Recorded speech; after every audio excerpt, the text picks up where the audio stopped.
I'm also concerned for the kids who just, their idea doesn't work, and then they're like, do they feel like a failure?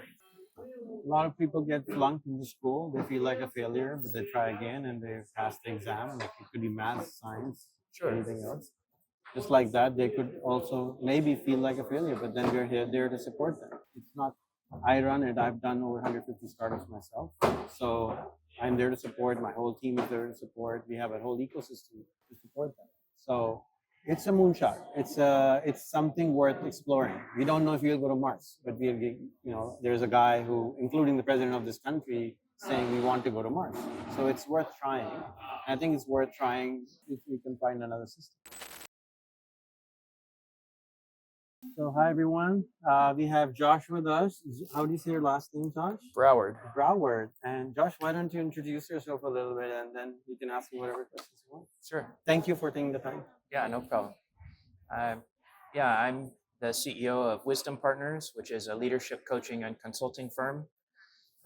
We're based here in Silicon Valley, and we support startup founders. We help them grow themselves so they can keep growing their company. Brilliant. So thank you for taking the time to talking to us. We run a high school designed for the 21st century. We're rethinking how the school should look like. There are multiple things we want to solve. Problem number one, leadership by design, not by accident. So as you know, all around the planet, there are problems, but we don't seem to find leadership to solve it. We think that our leaders are not solving it. And then we see people like Steve Jobs, Bill Gates, Edison, they come, but they are all by accident. It's like they just came somehow, even though a lot of other people are going through the similar education, but they didn't end up becoming the Bill Gates. Why not? That's my question. So I want to design a school that will help students become that person not by design. We don't make doctors by design or engineers, by accident. We make them by design. So there is no school that I know of, high school, that produces, just like doctors, leaders by design. That's number one problem. Second problem, country where I live, Pakistan, has 30 million students who don't go to any school. And a typical private school charges $5 a month for high school tuition fees. Whereas I'm an entrepreneur by background. So I think that the students, and I started working when I was 8. Then I started my company when I was 13. So if I could do it, others could do it too. So we want these students to start earning in 6th grade, $100 a month. And they split that with the school. $50 goes to the school, $50 goes to them. Their families normally earn $100 a month. 7th grade, they start $200 a month. $100 goes to the school, $100 goes to them. And by 8th grade, we want them to earn $500 a month. $50 goes to them, $50 goes to the school, which incentivize more people to come into the school business. And private schools can open because now instead of $5, they're making $250 a month. So my goal is to design the system that can make this happen. I don't know how to do it. I'm working on it. Problem number 3. You're like my age, and normally people start making money, serious money, after college, after university. So why not find a system, if it was possible, that you could actually have $1 million before you graduate high school. You buy your own house, you buy your own car, you buy your own passive income house, and you could do a world trip. And then you can do whatever you want to do in the rest of their life. So the third goal is to try to start try to find a way where people can actually make $1 million before they complete their high school, impact 1 million people, and solve one problem for the planet Earth. You said you had a lot of questions, so I'm very happy that you have a lot of questions. Yeah, so I think the first question is not every person or every student is a leader. And even if they are a leader, not every leader is an entrepreneur. So that's one of the questions I have. It feels a bit like a squeezing them into a particular pattern. Not everybody is born to be a doctor. Not everybody is born to be an engineer. Not everybody is supposed to be an entrepreneur. So this is by choice. That's why we have a foundation level program. We enroll them for 6 months for an hour a day, and we observe if they think they can do it, and we think they can do it. We enroll them. My goal is to try to do this for 1,000 students, and to find the methodology to do this. This is not a mass education program. It's a way to find out how to do it, if it is even possible. Okay. So it's not like for everyone. You're not Yeah. everybody can become a baseball player or an army cadet. Sure. I mean, I get that, but at fifth grade, I'm not sure.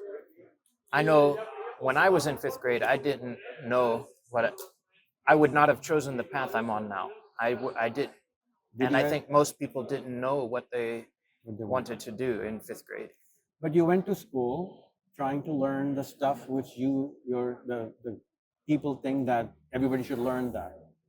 And similarly, I think that everybody should learn how to solve problems, how to make an impact, and how to earn money. And this is your journal education around that. So you can change, you can decide, I no longer want to solve water problem. I want to now get into another business. So at 12th grade or 13th grade or 14th grade, you can choose to pivot and do something else. But you learned a lot of things by doing a lot of things in that space. Sure, and I get how this model could be a productive educational environment. I guess another one of my concerns is it realistic to set the kids up with the goal of selling not just selling their business for $1 million, but having $1 million in take home at 18. Like, I know there are outside exceptional cases where that happens. And maybe some students would be able to do that. If you have 1,000, maybe 2 or 3. But I'm concerned about. I can see the value of a moonshot idea, but I'm also concerned for the kids who their idea doesn't work, and then they're like, do they feel like a failure? A lot of people get flunked in the school. They feel like a failure, but they try again and they pass the exam. Like it could be math, science, anything else. Just like that, they could also maybe feel like a failure, but then we're there to support them. It's not, I run it, I've done over 150 startups myself. So I'm there to support, my whole team is there to support. We have a whole ecosystem to support them. So it's a moonshot. It's something worth exploring. We don't know if we'll go to Mars, but there's a guy who, including the president of this country, saying we want to go to Mars. So it's worth trying. I think it's worth trying for the kids if we can find another system. That's why I'm doing it. Yeah. I don't know if it'll happen or when it'll happen. Eventually, I think it'll happen if I keep trying. If 3 can do it, then the next time 6 can do it. The next time we'll find out what mistakes we're doing. Hopefully, we can reach there for everyone. Just like 120 years ago, people used to think not everybody can write. So, but now everybody almost can write. Yeah, it's interesting. Yeah, that's what I'm doing. Yeah.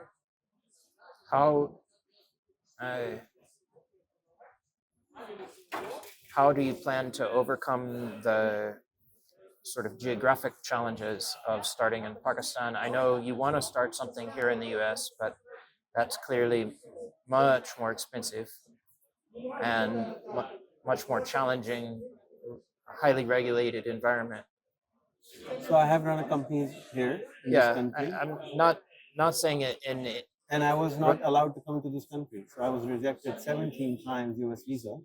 And I had to live in Pakistan and grow my business here. And I ended up owning 5% of the US phone service without being here.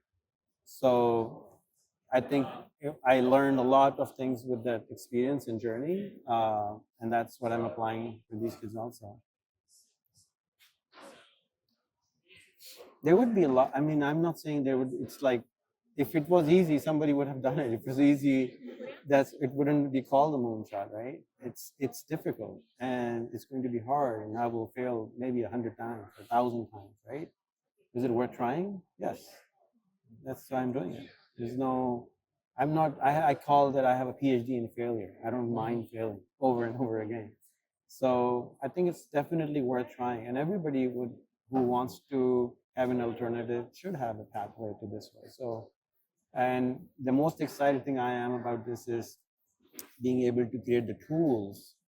Just like when we went to moon, we invented the microchip, the silicon. There's so many things get invented when you try really, like Starlink is invented because Elon is trying to go to Mars. He wouldn't have had Starlink because he wanted something to communicate to Mars. So he created Starlink, and now it's being used all over the planet. So I think the most excited I am is the invention of the tools which will come on this journey in the next 10, 15 years. And that's what is exciting for me. Yeah. Well, I think it's an interesting concept, and I think you have a great chance of producing some great entrepreneurs. I'll take that to start with. Yeah, that's a good start. That's a good starting point. Yeah. Thank you for taking the time. Do you have Yeah. any more questions? You are a fantastic leadership coach, and I understand you're very practical. And what I'm doing is I'm not a practical man for sure. I'm a dreamer. Well, I am too. Yeah. I'm somewhere in the middle. Yeah. One of my mentors taught me you hold on to your vision with one hand and reality with the other hand. Yeah. And the problem is they pull you apart. But if you let go of either one, then you're not helpful. When I started this, it wasn't like this. So I pivoted many, many times. And I'm grateful to all the students and the parents who joined us. Now we have 300 students already. Yeah. And the results I'm seeing of these students is I can't even describe my ROI on my time.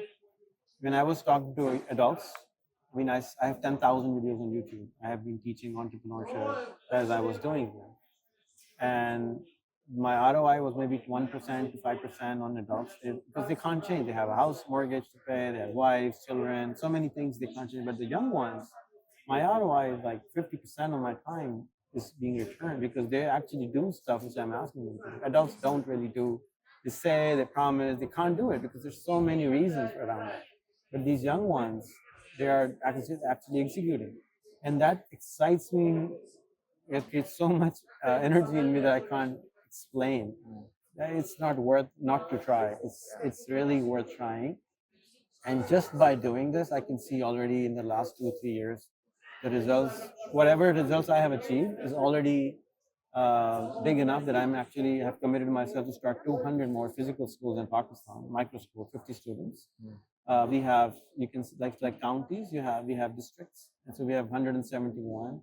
And then we have bigger cities. It's a 250 million population country. So I want to create a school for 1 million people so others can come in, because we get principals and teachers and everyone, they come and they see and their jaw drops just by talking to these students. They're like, our school looks like a co-working space rather than a school. And then we have podcast centers, podcast rooms. It's like a co-working space. So they can't imagine that there's no classroom environment. And it's so impactful, but they're unable to do anything about it. They're like, because we're used to doing something, and all of a sudden it's like self-driving car, right? You're sitting like, I have to hold on to it. So it's like that experience, and that is why I can see the results, and I think it's worth. I've spent a lot of my money on doing this, and I think I'm going to keep on doing that because it's really, really, really worth it. And I would invite you and your friends to talk to our kids because they have to do a podcast every day. So they have 300 we have 300 podcasts a day. You can imagine the amount of content we're generating is insane. Sure. And you talk to them and you will feel, and you can ask them their journey, and it's just insane. And that's the exciting part. Even if we don't achieve the $1 million mark, they are becoming phenomenal leaders. Yeah, I get that. Yeah. Thank you again for taking the time. Yeah, you're welcome.